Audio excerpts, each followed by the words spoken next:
Bismillahirrahmanirrahim. Assalamualaikum warahmatullahi wabarakatuh. Alhamdulillah wassalatu wassalamu ala rasulillah. Hayakumullah wa bayyakum wa saddadanillah wa iyyakum alal khairi wal huda mahyina wa as'aluhu bimannihi wa karamihi ay yaj'alani wa iyyakum min ahli ilmi wal qur'ani tadabbura wa fikha. Innahu ala kulli syai'in qadir wa bil ijabati jadir. Pertama, ana bersyukur kepada Allah Subhanahu wa taala yang telah memudahkan langkah-langkah kita untuk ke rumah Allah Subhanahu wa taala, terutama melaksanakan salat subuh berjamaah.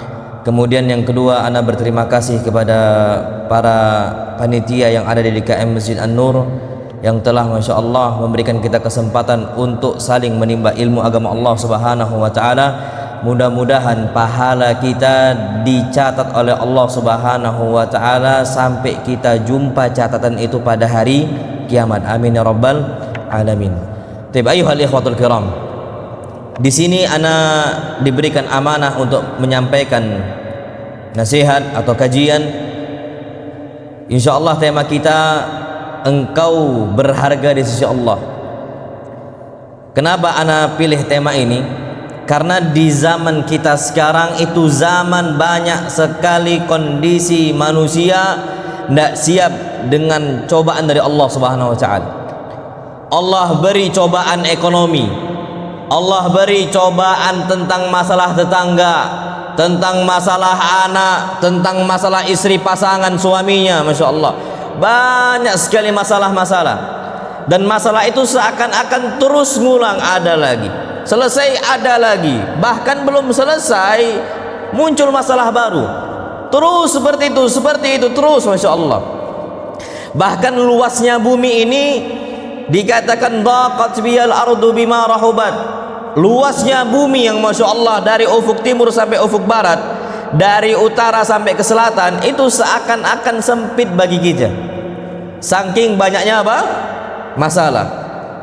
Kita ini merasa di sisi Allah Subhanahu wa taala ini hina, tidak bisa diselesaikan semua hal itu, tidak ditolong oleh Allah Subhanahu wa taala. Jadi akhirnya banyak kawan-kawan kita yang sudahlah al-ya'as muncul, putus asa.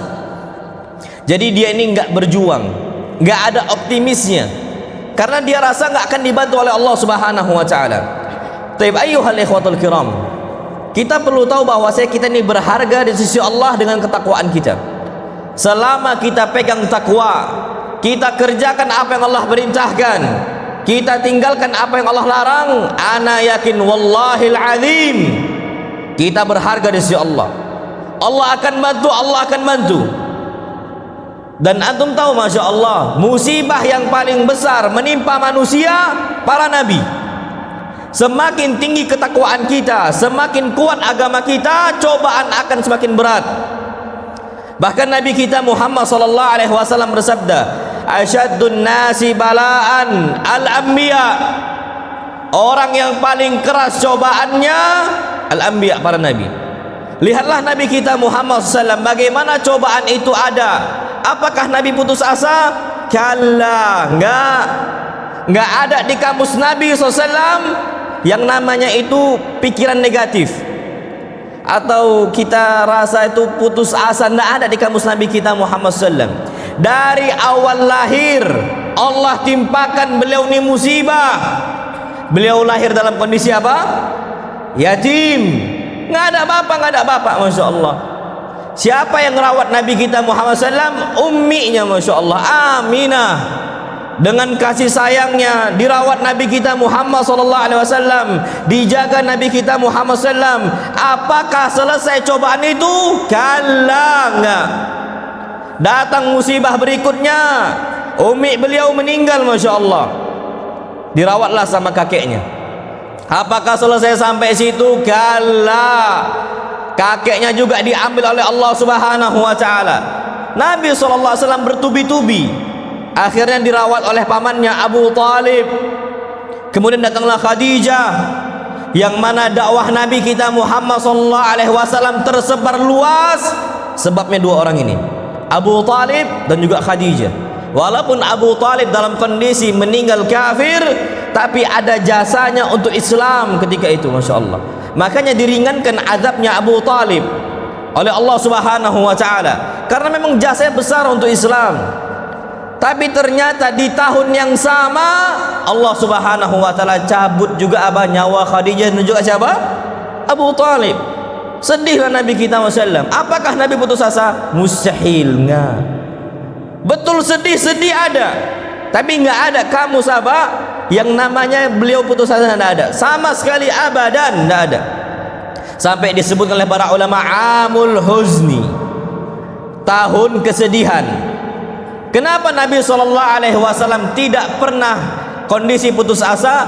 Karena Nabi yakin Nabi SAW ini berharga di sisi Allah. Kalau orang sudah berharga di sisi Allah, pasti dia bantu, pasti dibantu, abadan, selama-lamanya. Maka dari itu ayuhal ikhwatul kiram, apa kata Allah? Alam yajidka yatiman fa'awa. Ya Muhammad, bukankah Allah mendapati engkau dalam kondisi yatim? Fa'awa, maka Allah naungi engkau. Makanya Masya Allah, wallahil adim, kalau betapa banyak anak-anak yatim hidup tumbuh besar, tidak ada bapaknya, tidak ada ibunya, siapa yang rawat? Allah.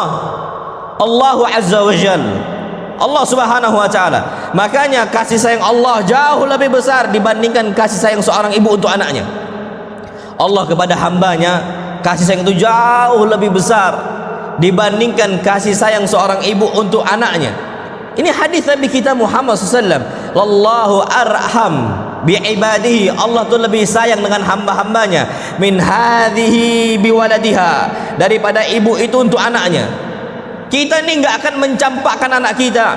Siapa dari kita yang tinggalkan anak-anaknya? Mustahil. Anak sekarang ditinggalkan safar, tinggalkan istri, tinggalkan anak, karena anak yakin anak akan kembali ke mereka. Anak pulang kepada mereka. Kita pasti sedih, berhari-hari kita tinggalkan. Seperti itu terus, Masya Allah. Nanti pekan depan safar lagi, pekan depan safar lagi, terus untuk menebarkan dakwah sunnah, menebarkan agama Islam, kita tegakkan tauhid agama Allah Subhanahu wa Ta'ala. Ternyata kondisi itu kita enggak siap terpisah dari anak-anak kita abadan. Bagaimana Allah Subhanahu wa Ta'ala tinggalkan kita? Mustahil, wallahi mustahil. Maka dari itu ayuhal ikhwatul kiram, bahkan apa kata Allah Subhanahu wa Ta'ala? Wa wajadaka ailan faghna. Allah Subhanahu wa Ta'ala dapatkan kondisi engkau ail. Ail ini miskin, yang sulit, fa'aghna, maka Allah jadikan engkau wahai Muhammad menjadi orang yang kaya. Anda mau nanya sekarang, Nabi itu orang kaya atau orang miskin? Orang kaya atau orang miskin? Orang kaya. Jangan nanti bilang Nabi SAW orang miskin, enggak. Nabi ini kaya, minal athriya'i wal aghniya. Nabi orang kaya, harta Nabi melimpah ruah, tapi memang nampak miskin karena Nabi zuhud. Nabi dahulukan orang lainnya, Masya Allah. Nabi dahulukan umatnya. Bahkan Nabi SAW sering tak makan, umatnya makan. Dalam hadis banyak sekali, bahkan 3 bulan Nabi kita Muhammad SAW tidak pernah makan kecuali al-aswadan. Yang bisa membuat sebabnya Nabi SAW bertahan hidup selama 3 bulan, al-aswadan, kurma dan air apa? Putih. Kalau kita ini sekarang kurma macam nasi putih, siapa dari kita 3 bulan makan nasi putih sama air putih? 3 bulan loh ya, bukan 3 hari. 3 hari kita kayak gitu, Pak, nggak ngasih duit ke istri mungkin, atau istri mendapati suami tak ada duit, mungkin bisa pisah cerai. Kalau 3 hari cuman makan nasi putih sama air putih. Kan sekarang coba antum lihat di pengadilan agama, betapa banyak istri menggugat suami gara-gara masalah apa? Ekonomi. Nabi SAW 3 bulan, Nabi SAW rela lapar.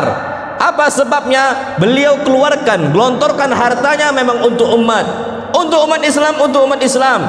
Wallahi kalau bukan karena jasa Nabi kita Muhammad SAW, ma sami'na bihadzal Islam, kita nggak akan dengar agama Islam, kita nggak akan dengar qala Rasulullah sallallahu alaihi wasallam, kita nggak akan pernah mendengarkan ayat-ayat Allah Subhanahu wa Ta'ala. Kenapa? Beliau gelontorkan apa yang beliau miliki. jiwa raganya, hartanya beliau berikan untuk Allah Subhanahu wa taala, untuk maslahat kaum muslimin. Akhirnya apa yang terjadi? Fa'aghna. Allah jadikan kau ini kaya. Makanya kalau kita ditimpakan sebuah masalah ekonomi, jangan kita ini putus asa, jangan. Susah kita susah, tapi kita harus yakin, bertakwalah kepada Allah. Carilah yang halal, walaupun sedikit, walaupun sedikit. Allah akan bantu itu. Kalau seandainya kita mencari hal-hal yang haram, jumlahnya banyak, maka kebutuhan hidup juga akan banyak. Bagaimanapun kondisi manusia, ketika dia itu hina di sisi Allah, mengambil apa yang Allah haramkan, pastikan hidupnya nggak akan pernah beruntung. Akan merasa kurang, merasa kurang, merasa kurang, sampai pada akhirnya ke angka 271 apa? Triliun. Kenapa? Nggak cukup. Masya Allah. 271 tidak cukup. Anak kemarin baru lihat di postingan sosial media, gaji Cristiano Ronaldo per tahun itu 3 triliun. Ini berapa triliun? 271 triliun. Nggak cukup. Kenapa? Karena kita ini hina mengambil apa yang Allah haramkan. Uang orang diambil, lemah dan sebagainya, Allah hinakan, akan merasa kurang, kurang, kurang. Kalau seandainya Pak, Masya Allah, kita ini merasa hidup ini kurang terus, kali kita ini hina dengan apa yang Allah haramkan. Kita makan apa yang Allah haramkan, yang nggak layak bagi kita, nggak layak bagi kita. Makanya Allah sulitkan agar kita itu introspeksi diri, muhasabah dirinya. Lihatlah Pak, Masya Allah, anak punya banyak kawan-kawan, Masya Allah, para asatidah, para ustad-ustad yang di pondok-pondok pesantren, gaji mereka bawah UMR. Wa ana ala dzalika la syahid. Ana saksinya, ana tahu kondisi mereka di bawah UMR, bawah UMR. Apakah mereka ngeluh? Enggak. Berjuang, Mak. Bahkan banyak para asatidah berjuang untuk santri-santrinya. Mereka berjualan, ada yang jualan baksonya, ada yang hatta inisiatif jualan sendalnya, berusaha bagaimana kondisinya mereka ini bisa halal di hadapan Allah Subhanahu wa taala. Kita harus menjadi orang yang berharga dan ketakwaan kita.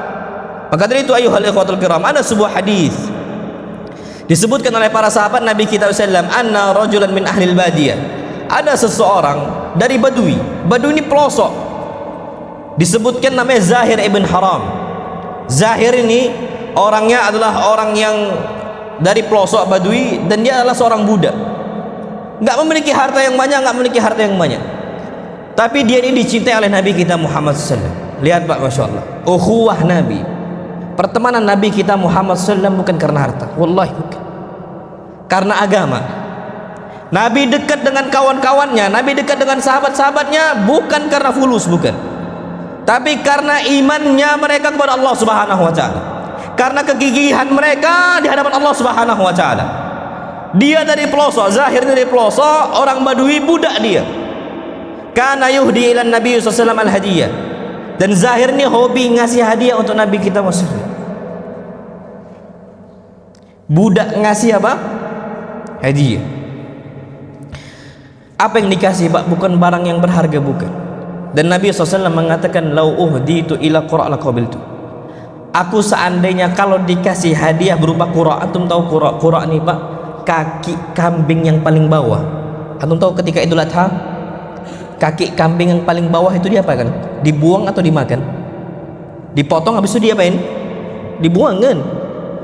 Apa kata Nabi kita sallallahu alaihi wasallam? Lau uhditu ila qura', kalau seandainya aku dikasih hadiah qura', laqabiltu, aku terima, aku makan, aku makan. Walau du'itu ila qura', kalau aku dipanggil untuk makan-makan yang mana lauknya adalah qura', aku makan.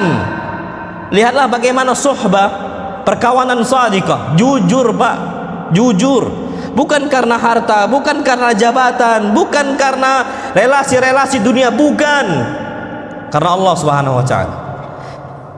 Ini Arab Badui berusaha di hadapan Nabi kita Muhammad SAW berbuat baik. Beliau kasih hadiah, kasih hadiah, kasih hadiah, walaupun bukan barang yang apa? Yang mewah, enggak, budak, enggak ada harta, Masya Allah. Fayujahizuhu idza arada ay yakhruj. Maka Zahir ini menyiapkan hadiah, mau jumpai Nabi SAW ketika Nabi keluar dari rumahnya. Tapi disebutkan keutamaan Zahir, beliau mengatakan inna zahiran badiyatuna, Zahir ini adalah bagian dari kami walaupun di pelosok. Wa nahnu hadiruhu, dan kami ini adalah bagian dari Zahir walaupun kita ini adalah di kotanya. Walaupun satu di kampung, satu di kota, kami enggak terpisahkan. Kami bagian dari sama, Masya Allah. Ini ucapan Nabi kita SAW untuk Zahir. Bayangkan bagaimana dipuji Zahir di hadapan sahabat-sahabat yang lainnya.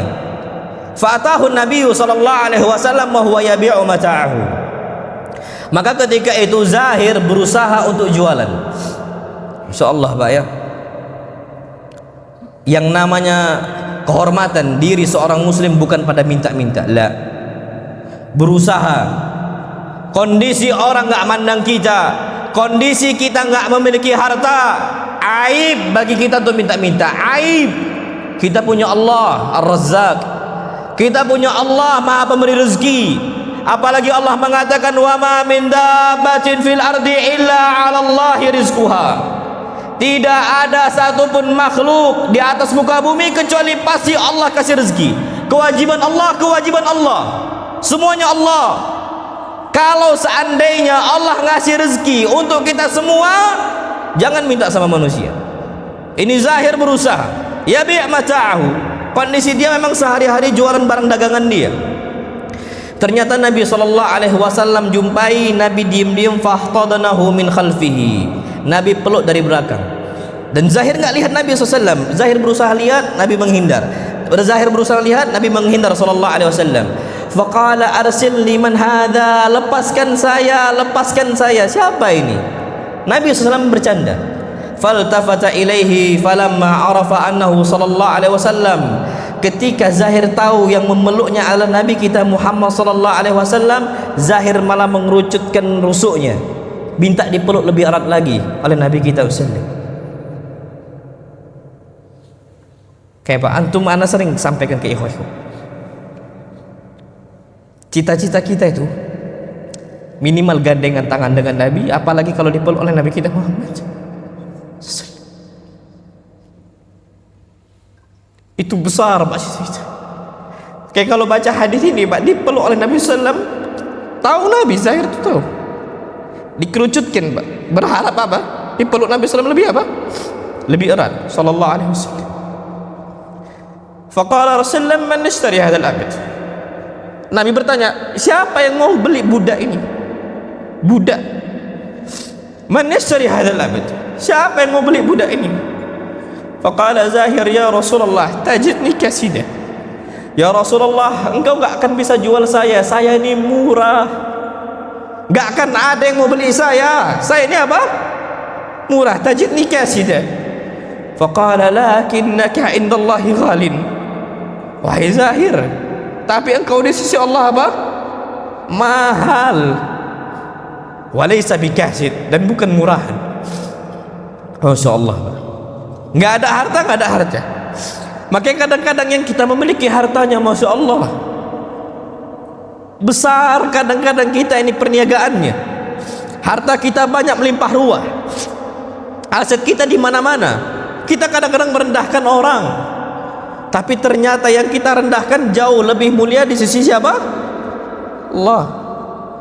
Makanya apa kata Allah Subhanahu wa taala, inna akramakum indallahi atqakum. Orang yang paling mulia dari kalian di sisi Allah siapa? Yang paling bertakwa.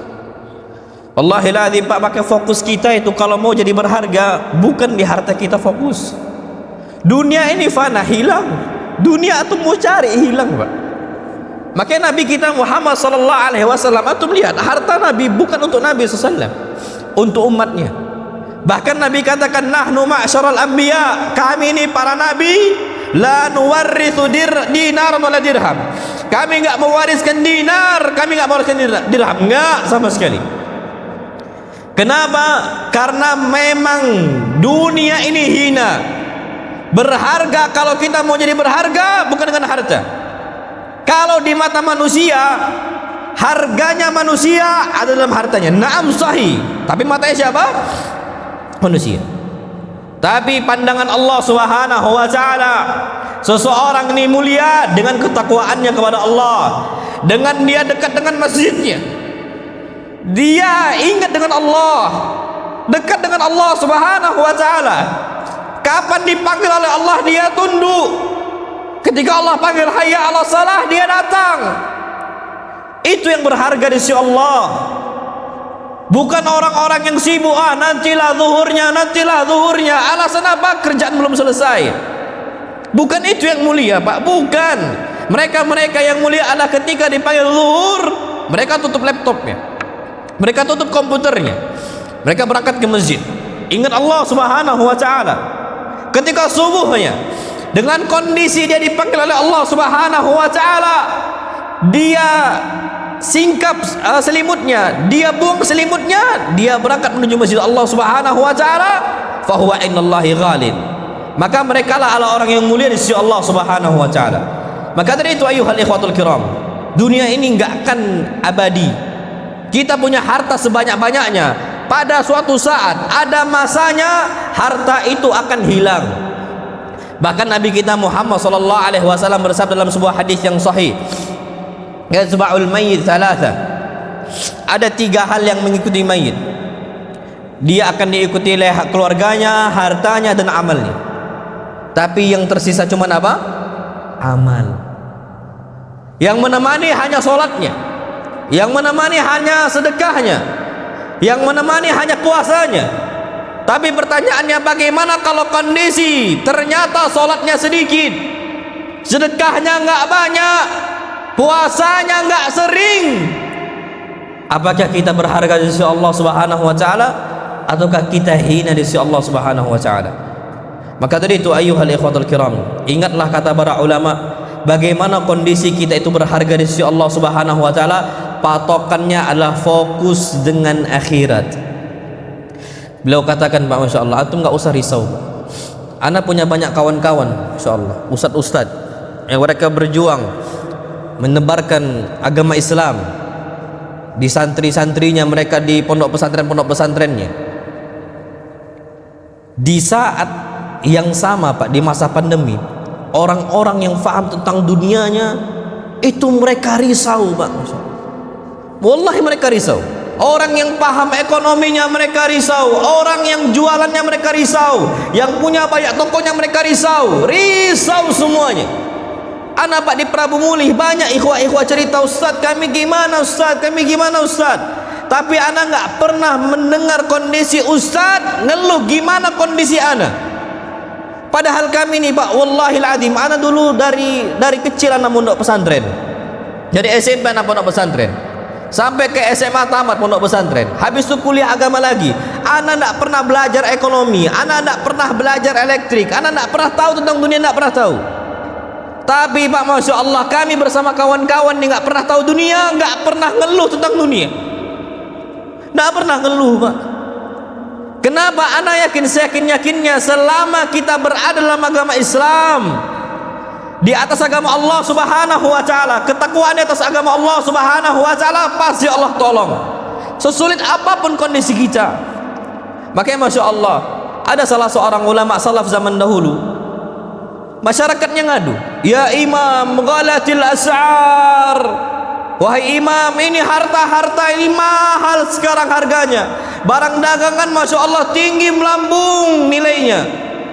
Apa solusinya ya imam? Faqala wallahi la ubali, aku enggak pikirkan, alayya an a'budahu kama alayhi ayyarzuqani. Tugas saya hanyalah menyembah Allah, dan tugas Allah lah ngasih rezeki untuk saya.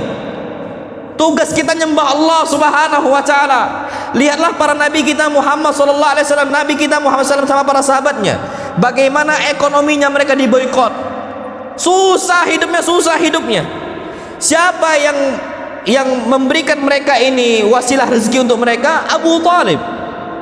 Antum tahu Abu Talib? Abu Talib ini, Pak, termasuk kalangan miskin. Abu Talib. Ali juga sama, Ali bin Abi Talib. Bukan orang kaya, beda sama Abu Bakarnya, beda sama Umarnya, beda sama Uthmannya, beda sama Abdurrahman ibn Aufnya, bukan. Abu Talib ini termasuk orang yang nggak berada aslinya. bukan orang yang kaya raya, bukan. Tapi Masya Allah, antum tahu Pak, sebabnya mereka ini masih bisa bertahan hidup, sebabnya harta siapa? Abu Talib. Padahal Abu Talib miskin-miskin. Apa kata Allah Subhanahu wa taala? "Wa may yattaqillaha yaj'al lahu makhraja." Barang siapa yang bertakwa kepada Allah, niscaya Allah akan berikan jalan apa? Keluar. Wa yarzuquhu min haitsu la yahtasib. Dan Allah Subhanahu wa taala kasih rezeki dari jalan yang enggak disangka-sangka. Dari hartanya Abu Talib mereka bisa bertahan. Kita enggak nyangka itu, Masya Allah. Bukan dari hartanya Abu Bakar, bukan. Bukan dari hartanya Umar, bukan. Hartanya siapa? Abu Talib sebabnya. Maka dari itu lihatlah bagaimana kondisi dari zaman ke zaman. Abrat tarikh, sejarah sudah mencatat, kita ini tidak perlu risau. Yang kita risaukan adalah ibadah kita kepada Allah.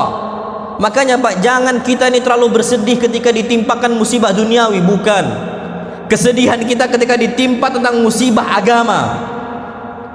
Kalau seandainya cuma diambil harta kita, kalau seandainya cuma hilang harta kita Pak, wallahi ini khafif, ringan sekali.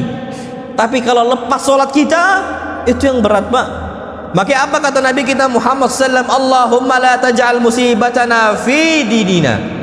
Ya Allah, jangan jadikan musibah kami dalam urusan apa? Agama. Kalau duniawi enggak apa-apa, enggak ada masalah. Karena kita ini semakin bertakwa kepada Allah Subhanahu wa taala, akan terus ada rezeki itu. Akan terus Allah tolong. Bapak-bapak, ibu-ibu mungkin tahu Pak, Masya Allah, kondisi Nabi Ibrahim menempatkan Ismail di mana? Biwadin ghairi dhi zir'in. Itu yang diadukan oleh Nabi Ibrahim kepada Allah. Ya Allah, inni askantu min dzurriyyati. Engkau perintahkan saya untuk meletakkan istri saya dan anak saya biwat, di sebuah lembah ghairi dhi zar'in, yang enggak ada tanamannya, enggak ada air sama sekali. Masya Allah. Kalau enggak ada pohon, bagaimana ada kehidupan di situ? Padang pasir semuanya. Sampai istri Nabi Ibrahim, Hajar, itu minta kepastian, ya Ibrahim, Allahu amaraka bihadza, yang nyuruh engkau meletakkan saya dan anak engkau Ismail di sini, apakah Allah? Ibrahim cuma diam.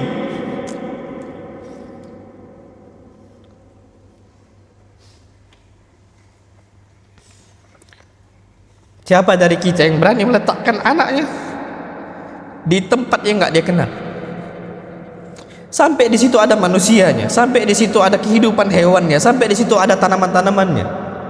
Kita bawa dia ke sebuah tempat provinsi yang kita enggak pernah kenal provinsi itu, kita tinggal. Siapa dari kita yang berani lepaskan anaknya di situ? Siapa dari kita yang berani lepaskan istrinya di sana? Wallahi lazim enggak akan ada, Pak. Enggak akan ada, wallah. Oke, Hajar itu penasaran, Allahu amaraka bihadza, ya Ibrahim, apakah Allah, ini Allah yang memerintahkan engkau meletakkan saya dan Ismail di sini? Nabi Ibrahim cuma terdiam. Ketika Ibrahim cuma terdiam, Hajar tahu isyarat bahwa itu memang perintah dari siapa? Allah Subhanahu wa taala. Ghairi dhi zar'in, tidak ada tanaman sama sekali, berarti enggak ada air. Apa yang terjadi, Pak? Masya Allah. Tinggallah di sana Hajar sama Ismail, makan perbekalan, makan. Tapi yang namanya bekal pasti apa? Habis. Wallahi pasti habis. Antum tinggalkan anak ke pondok pesantren kan kasih uang jajan kan? Tiap bulan lah, tiap bulan, Pak. Ini nggak tahu, kita nggak ada komunikasi HP gitu kan? Sekarang ada WhatsApp, bahkan bisa video call gitu. Ini nggak ada sama Ibrahim, mana ada? Ditinggalkan, nggak tahu kondisi nasibnya bagaimana. Tapi Masya Allah, Pak, antum belajarlah dari Nabi Ibrahim. Ketakwaannya besar. Selama itu perintah Allah, fa innallaha lam yudayyi'ni. Antum ucapkan itu, fa innallaha lam yudayyi'ni. Allah gak akan sia-siakan saya. Fa innallaha lam yudayyi'ni. Allah gak akan sia-siakan saya. Allah. Loh, dulu kalau kita masih janin saja Allah perhatian kok. Anda sampaikan kajian kemarin, Pak. Antum tahu Syekh Ibnu Taimiyah rahimahullah mengatakan wanita hamil itu tidak ada masa haidnya. Kenapa? Haid itu darah haid Allah jadikan gizi untuk apa?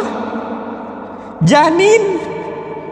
Loh, haid loh ya, darah haid Allah rubah. Haid itu kotor. Antum cari darah manapun yang paling kotor darah apa? Haid. Sampai wanita menyusui anaknya. Wanita menyusui anaknya, insyaallah. Mereka juga enggak haid, Pak. Kenapa? Allah rubah air susu ibu dari apa? Darah. Antum cek sekarang, Pak, susu yang paling mahal, yang paling tinggi kualitasnya, antum nggak akan jumpai kecuali air susu apa? Ibu. Allah perhatian sama kita. Fa innallaha lam yudayyi'ni. Allah ciptakan kita, Allah besar sayangnya sama kita. Yang penting tugas kita bertakwa kepada Allah. Allah nggak akan diamkan kita. Baik, apa kata Hajar? Kalau Allah yang merintahkan, fa innallaha lam yudayyi'ni. Allah nggak akan sia-siakan saya. Pulanglah, Pak, masya Allah. Nabi Ibrahim, kembali Nabi Ibrahim ditinggalkan Hajar sama Ismail. Apa yang terjadi? Nabi Ismail nangis butuh makan. Nabi Ismail nangis butuh minum. 5:30 ini habis waktu kita. Taib. Ana ambil sedikit 5 menit saja, Pak. Ana minta izin 5 menit saja ya. 5 menit. Insyaallah ana tutup nanti. Insyaallah ini terakhir. Bayangkan, Pak, masya Allah. Yang namanya kondisi Ismail nangis. Hajar ini tahu dalam agama umam sabiqah, umat-umat terdahulu, kita diperintahkan untuk ikhtiar, untuk berusaha. Dari dulu sudah ada ikhtiar berusaha. Selebihnya tawakal kepada Allah Subhanahu wa taala. Seorang wanita, Pak, aslinya yang menafkahi anak, bapak atau ibu? Bapak. Ternyata yang mencari makan untuk Ismail, Hajar berusaha bagaimana anaknya bisa makan. Ikhtiar berusaha di Allah Subhanahu wa taala. Naiklah Hajar ke Bukit Sofa. Dilihat di sana tidak ada apapun yang bisa diminum, tidak ada apapun yang bisa dimakan, masya Allah. Berangkatlah turun yang namanya Hajar ke Bukit Marwah. Dilihat di Bukit Marwah nggak ada apa-apa, Pak, masya Allah. Saking kuatnya takwanya Hajar, itu sampai berapa kali keliling? 7 kali. Kalau kita, ya Allahu Akbar, Allahul Musta'anu alaihi tuklan, kalau kita gampang nyerahnya, sudahlah nggak akan ada makanan, sudahlah kita nggak akan bisa nyari rezeki di sini. Tapi yang namanya Hajar wanita jadi tulang punggungnya untuk Ismail, berusaha dengan Allah Subhanahu wa taala sampai 7 kali. Apa kata Allah? Wa may yattaqillaha yaj'al lahu makhraja. Allah kasih jalan keluar, wa yarzuquhu min haitsu la yahtasib. Allah kasih rezeki dari jalan yang apa? Dari sangka-sangka. Dari jalan siapa? Kakinya Nabi Ismail. Bukan dari Hajar, bukan. Dari siapa? Ismail. Seorang bayi laki-laki yang tidak bisa ngapa-ngapain kecuali menangis. Dari situ, Pak, yang akalnya belum sempurna, Allah berikan rezeki mereka dari Ismail. Ana mau naik sekarang, Pak, rezeki air Zam-Zam itu khusus untuk Ismail dan Hajar, atau sampai hari kiamat ada air Zam-Zam untuk kaum muslimin? Sampai kapan? Hari kiamat, wallahil azim, Pak. Bahkan masya Allah, air Zam-Zam itu dijual di negara kita. Walhamdulillah, sampai air Zam-Zam itu di negara kita. Antum bisa cari, Pak. Rezeki Allah abadikan sampai hari kiamat. Sebabnya ketakwaan siapa? Seorang wanita yang berharga di sisi siapa? Allah. Di pandangan Allah Subhanahu wa taala mereka berharga. Maka dari itu, ayuhal ikhwatul kiram, terakhir ana tutup. Musibah apapun yang menimpa antum, jangan antum putus asa. Istri-istri yang ditinggalkan oleh suaminya, ditinggal wafat oleh suaminya, jangan putus asa. Wallahi Anak-anak yang ditinggal wafat oleh bapaknya jangan nangis, karena kita milik siapa? Allah. Kita ada Allah. Kita katakan inna lillah. Kita ini milik siapa? Allah. Wa inna ilaihi raji'un. Dan kita kembali kepada Allah SWT. Ada Allah. Makanya anak tanamkan ke istri anak tanamkan ke anak-anak anak. Nah, kalau seandainya Abi meninggal, yang ngasih rezeki itu bukan Abi, siapa? Allah. Sekarang Pak Atul lihat orang-orang awam, kaum muslimin ditinggal wafat oleh bapaknya, nangis, ya Allah, kau dizalim, engkau ambil bapak kami ya Allah. Kenapa? Karena kita nggak tanamkan akidah, nggak tanamkan keyakinan kuat. Yang ngasih rezeki ini bukan kita, tapi siapa? Allah. Tanamkan kul rabbi Allah, Rabbku adalah Allah yang ngasih rezeki. Hasbi Allah wa ni'mal wakil. Cukup bagi saya hanyalah Allah, dan Allah adalah sebaik-baik apa? Sandaran kita. Aku ma tasma'un. Astaghfirullah li wa lakum wa li sa'il muslimina min kulli dhanbin fastaghfiruhu innahu wal ghafurur rahim. Kalau yang benar itu datang dari Allah Subhanahu wa taala, untuk mengikuti. Kalau ada yang salah itu tuh datang dari anak pribadi syaitan, dan anak berlindung dari kesalahan tersebut. Mudah-mudahan anda tidak tahu bisa kita jumpa lagi, mudah-mudahan bisa suatu saat kita bisa jumpa, mudah-mudahan, amin ya rabbal alamin. Subhanakallahumma bihamdika asyhadu an la ilaha illa anta astaghfiruka wa atubu ilaik. Assalamualaikum warahmatullahi wabarakatuh. Baik, hadirin Allah kita sama-sama yang tema mulia di sisi Allah.